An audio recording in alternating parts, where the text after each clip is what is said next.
সম্মানিত সুধী, আজকে বাংলাদেশের প্রথম কদরের রাত। যদিও বাংলাদেশে ২৭ তারিখের রাতটাকে খুব বেশি গুরুত্বের সাথে পালন করে, কিন্তু আসলে রমজানের শেষ দশকের ৫টি বেজর রাতের যে কোনো রাতই কিন্তু কদর হয়ে যেতে পারে। তাই বুদ্ধিমান মুমিনের কাজ হচ্ছে ৫টি বেজর রাতের প্রতিটি রাতেই সমানভাবে সমান গুরুত্বের সাথে ইবাদত করে যাওয়া, তাহলে কিন্তু কদর আর মিস হবে না। আল্লাহ রাসূল সাল্লাল্লাহু আলাইহি সাল্লাম বলেছেন, মান হুরিমা খাইরাহা ফাকাদ হুরিম। যে ব্যক্তি এই কদরের বরকত মাহাত্ম্য থেকে বঞ্চিত হলো, সে আসলেই বঞ্চিত হলো। কারণ পুরো রমাদানের মূল আকর্ষণ হচ্ছে এই কদরকে ঘিরেই সবকিছু। সো এই কদরের বরকত থেকে যারা বঞ্চিত হলো ফাকাদ হুরিম, তারা আসলেই বঞ্চিত। হি ইজ দ্য লুজার,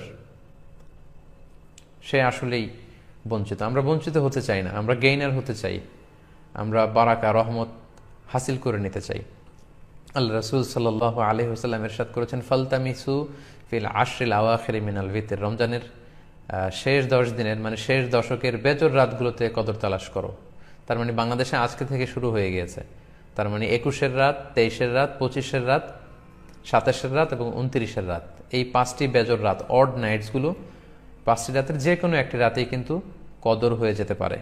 এবং কালামুল্লাহ মাজিদে আল্লাহ তাআলা সূরাতুল কদর নামে একটি সূরা নাজিল করেছেন, যেখানে আল্লাহ বলছেন, লাইলাতুল কদরি খায়রুম মিন আলফি শাহর। কদরের রাত ১০০০ মাসের চেয়ে সেরা। ১০০০ মাসে হয় ৮৩ বছর ৪ মাস। তার মানে আজ রাতে যদি আমরা এবাদতের মধ্য দিয়ে এই রাত্রি কাটাতে পারি, তাহলে ৮৩ বছর ৪ মাস এবাদত করলে যে পরিমাণে সওয়াব পাওয়া যাবে, আল্লাহ তাআলা ঠিক ওই পরিমাণে সওয়াব দিবেন, এটা আল্লাহ বলেননি। আল্লাহ বলেছেন খায়রুম মিন আলফি শাহর, তার চেয়েও বেশি পরিমাণ সওয়াব, ব্লেসিংস, মাহাত্ম্য আমরা অর্জন করতে পারবো। এবং সালামুন হিয়া হাত্তা মাতলাইল ফাজর, ফজর পর্যন্ত, রাত থেকে মাগরিবের আজান থেকে শুরু করে ফজর পর্যন্ত পুরো সময়টাই কিন্তু কদরের বরকতময় রাত। এবং যখন কদরের রাত আসতো, আল্লাহ রাসূল সাল্লাল্লাহু আলাইহি ওয়াসাল্লাম ইবাদতে খুব বেশি নিমগ্ন হয়ে পড়তেন। সারা বছরের কখনো রাসূল সাল্লাল্লাহু আলাইহি ওয়াসাল্লাম সারা রাত জেগে ইবাদতের কোনো নজির পাওয়া যায় না, শুধু কদরের এই রাতগুলো ছাড়া বা রমজানের শেষ ১০ দিনের এই সময়টুকুন ছাড়া। হাদিস শরীফে এসেছে, ইদা জা আল আশরা আহিয়াল লাইলা ওয়া আইকাযা আহলা ওয়া জাদ্দা ওয়া শাদ্দাল মিইসার। রমজানের শেষ দশক যখন আসতো, আল্লাহ রাসূল সাল্লাল্লাহু আলাইহি ওয়াসাল্লাম সারা রাত জেগে ইবাদত করতেন, সারা রাত দাঁড়িয়ে দাঁড়িয়ে তিনি ইবাদত করতেন। ওনার ফ্যামিলি মেম্বার্সের মধ্যে থেকে কেউ ঘুমিয়ে থাকলে তাদেরকে উঠিয়ে দিতেন, এবং তিনি কোমরে গামছা বেঁধে ইবাদতে লেগে পড়তেন। এখানে রূপক অর্থে কোমরে গামছা বেঁধে বোঝানো হচ্ছে মানে ইবাদত করার জন্য তিনি এতই উদ্গ্রীব হয়ে পড়তেন, কখনো বছরের কোনো সময় এতটা উদ্গ্রীবতা রাসূল সাল্লাল্লাহু আলাইহি ওয়াসাল্লামের মধ্যে দেখা যেত না।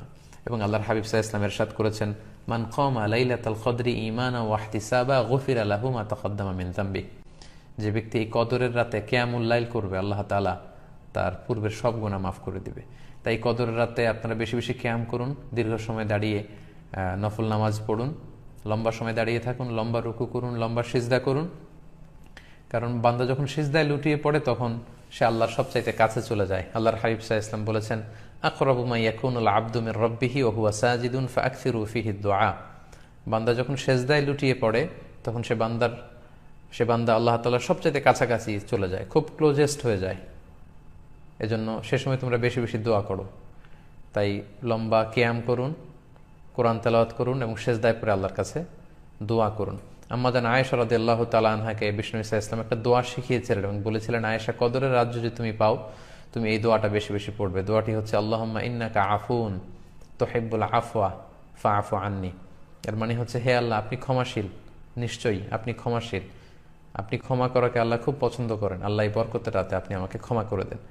তাই এই দোয়াটির জন্য আমরা খুব বেশি বেশি করি। আল্লাহ রাসূল সাল্লাল্লাহু আলাইহি ওয়াসাল্লাম রমাদানের এই শেষ দশকে ইতিকাফ করতেন। প্রতি বছর তিনি ইতিকাফ করেছেন রমজানের শেষ ১০ দিন, এবং যে বছর তিনি ইন্তেকাল করবেন সে বছর তিনি ২০ দিন ইতিকাফ করেছিলেন। এবং আল্লাহ রাসূল সাল্লাল্লাহু আলাইহি ওয়াসাল্লামের ইন্তেকালের পরে আম্মা জান যারা বেঁচে ছিলেন, ওনারাও মসজিদে নববীতে ওনারা কিন্তু ইতিকাফ করেছেন। সম্মানিত সুধী, যেহেতু বাংলাদেশে আজকে প্রথম কদরের রাত, এজন্য কদরের বারাকা এবং মাহাত্ম্য নিয়ে আমি সামান্য কিছু রিমাইন্ডার আপনাদের সাথে শেয়ার করলাম। আপনারা ইবাদতের মধ্য দিয়ে, কোরআন তেলাওয়াতের মধ্য দিয়ে, কিয়ামুল লাইলের মধ্য দিয়ে, আল্লাহর সাথে সম্পর্ক বৃদ্ধির মধ্য দিয়ে এই রাতটি পালন করুন। গোটা বিশ্বে যেমনি করোনার কারণে গোটা বিশ্ব আজ পর্যদুস্ত, সবাই একটা আতঙ্কের মধ্যে আছে। আসুন আমরা এই কদরের রাতগুলোতে কায়মনোবাক্যে আল্লাহর কাছে দোয়া করে আল্লাহ তাআলা যেন বিপদ থেকে আমাদেরকে মুক্ত করেন। আমি আপনাদের জন্য, সকলের জন্য আন্তরিকভাবে দোয়া করি এবং আপনাদের সকলের কাছে